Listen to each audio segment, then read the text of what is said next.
कभी कभी सोचती हूँ, क्या सच में मैं चरित्रहीन हूँ, या फिर मेरे हिस्से का सच समाज के जाल में उलझ गया। मैं सावित्री हूँ, वो नाम जो लोगों की जुबान पर आते ही एक तिरस्कार आ जाता है।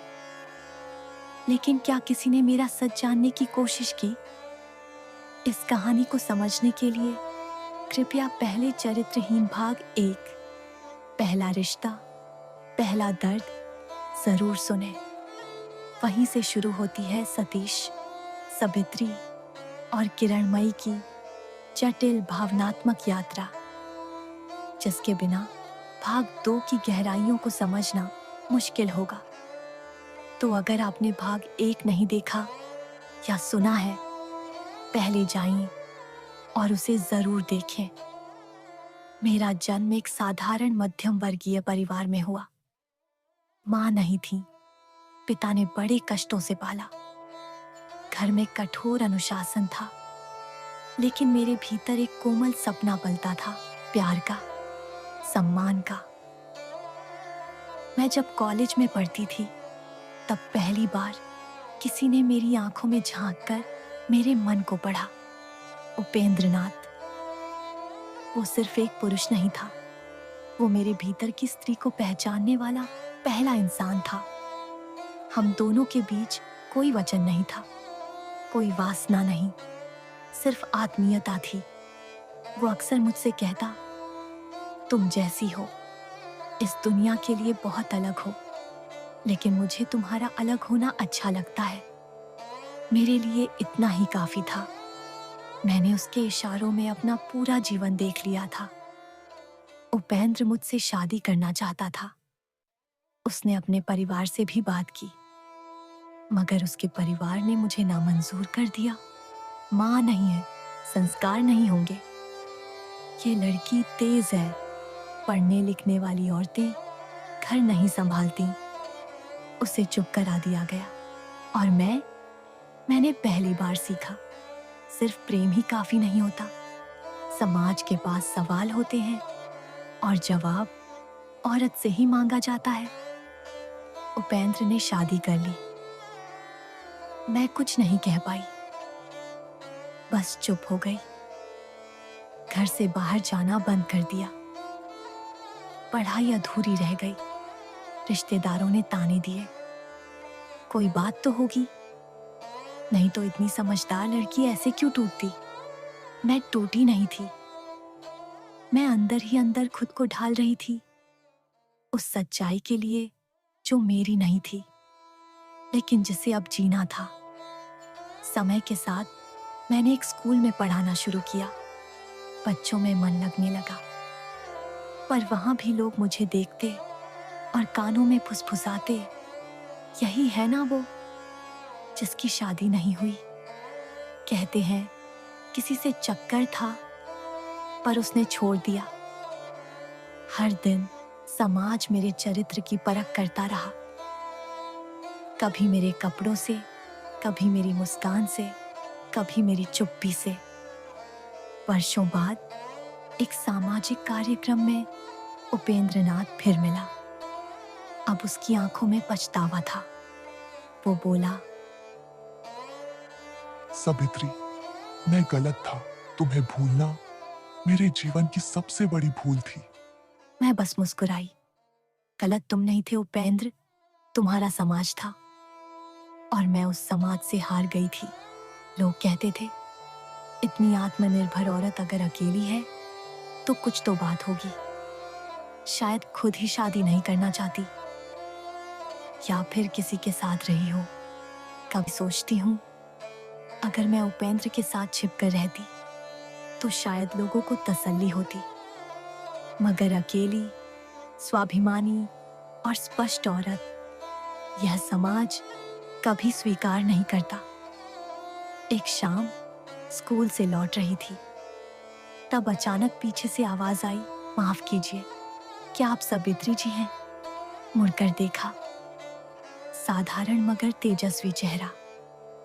पहली बार कोई पुरुष इस तरह देख रहा था, न ललचाकर, न दया से, बस समझदारी और आत्मीयता से। मैं सतीश हूँ, उपेंद्र नाथ का भांजा। उन्होंने आपके बारे में बहुत बताया है। मैं चौंकी। उपेंद्र ने? अब सतीश की आंखों में कोई निर्णय नहीं था, कोई सवाल नहीं, बस एक सहज जिज्ञासा थी। सतीश अक्सर मुझसे मिलने लगा। कभी किताबों की बात करता, कभी शिक्षा की। मुझे लगने लगा शायद पहली बार कोई मुझे मेरे विचारों से पहचान रहा है। हम साथ बैठते, चाय पीते, बहस करते, मगर उसके मन में कोई आग्रह नहीं था। एक दिन मैंने पूछ लिया, तुम्हें डर नहीं लगता? लोग क्या कहेंगे? वो मुस्कुराया। लोगों की आदत होती है सवाल पूछने की, और मेरी आदत है जवाब देने की। फिर एक दिन किरणमयी का नाम उसकी बातों में आया। सुनते ही मेरा मन एक अजीब बेचैनी से भर गया।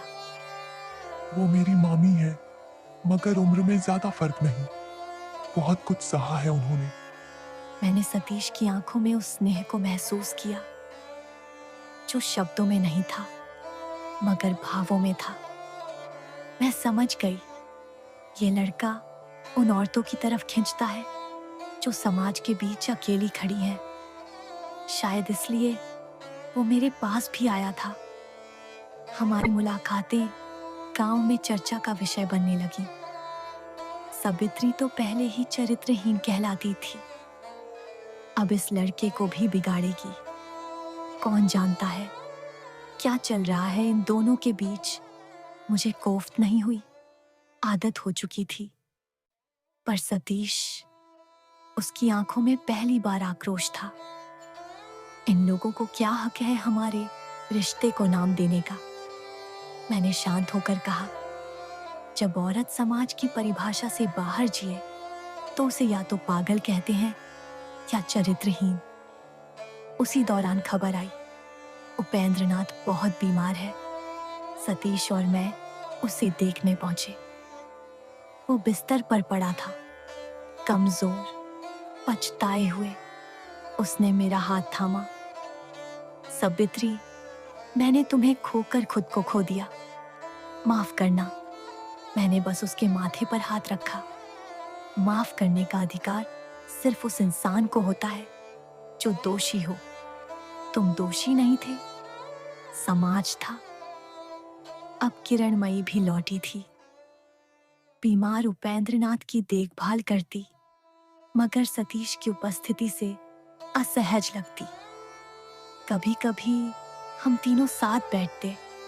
एक अजीब त्रिकोण था वहां। मैंने महसूस किया किरणमयी सतीश को खोने से डर रही थी, और मैं कभी उसका पाने का सपना लेकर चली ही नहीं थी। एक शाम सतीश मेरे सामने आकर बोला, मैं चाहता हूँ आप मेरे साथ रहें, हमेशा। शादी नहीं कह रहा, साथ कह रहा हूँ। मैं चुप रही। मेरे भीतर एक तूफान था, लेकिन ऊपर से मैं पत्थर बनी थी। क्या तुम सच में ये सब सह सकोगे?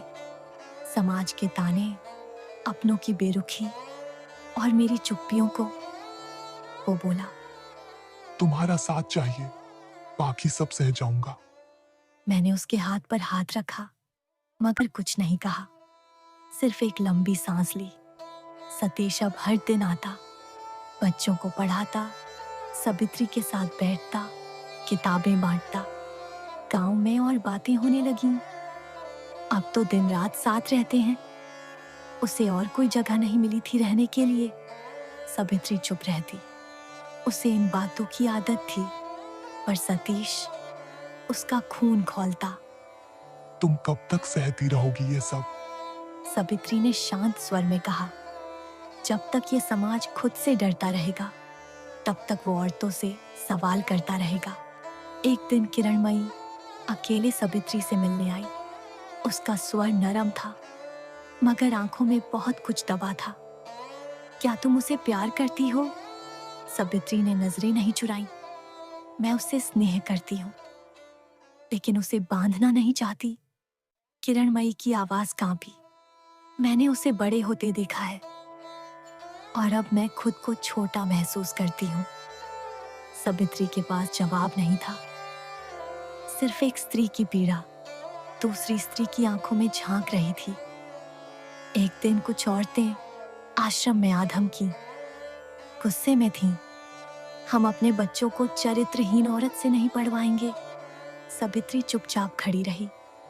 उनकी आवाजें गूंजती रहीं। तुम जैसी औरतें लड़कियों को बिगाड़ती हैं। सतीश बीच में आया।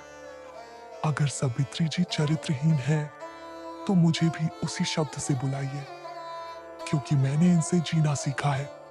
भीड़ चुप हो गई। पर उस दिन सावित्री का दिल टूटा।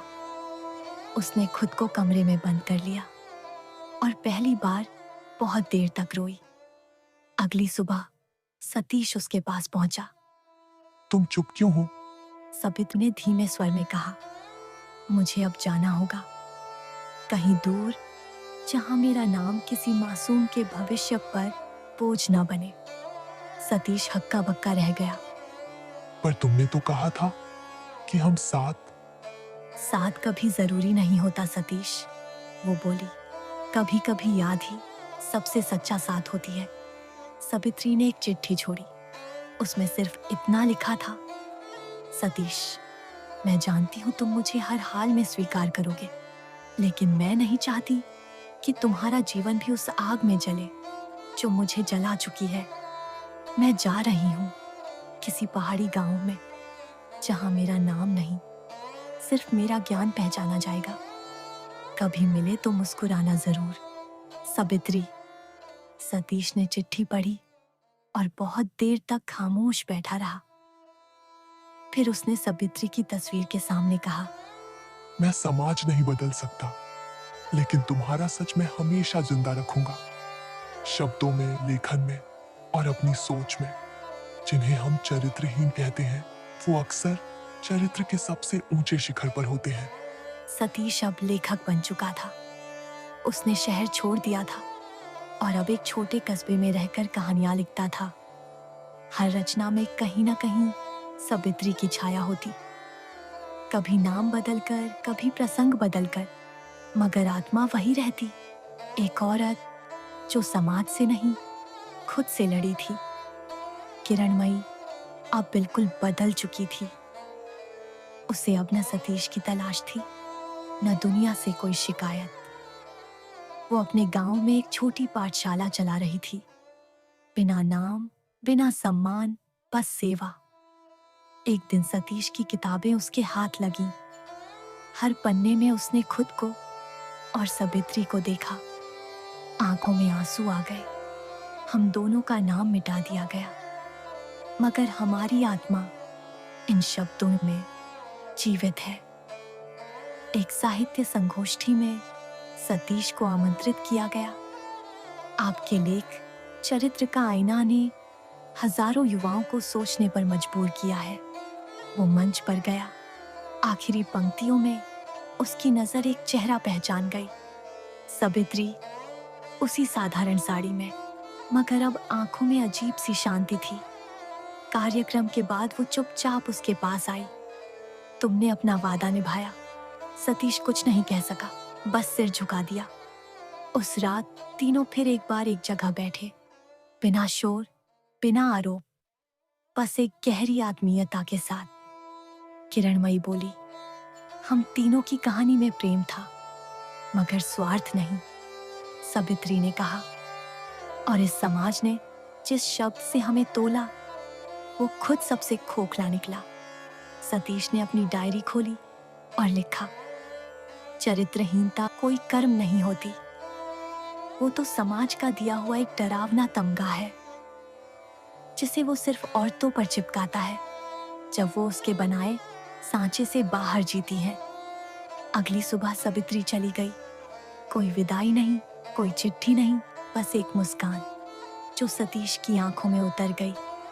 किरणमयी ने एक बार फिर अपना मार्ग चुना। न संगीत, न सौंदर्य, सिर्फ शिक्षण और आत्मबल। सतीश ने उनकी कहानियों को लेखनी का रूप दिया। 3 औरतें, 3 निर्णय और एक ही सवाल। चरित्र किसे कहते हैं? अंतिम शब्द। जब किसी की मुस्कान में उसकी पूरी पीड़ा छिपी हो और फिर भी वो किसी का सहारा बन जाए तो समझ लेना चरित्र वही है।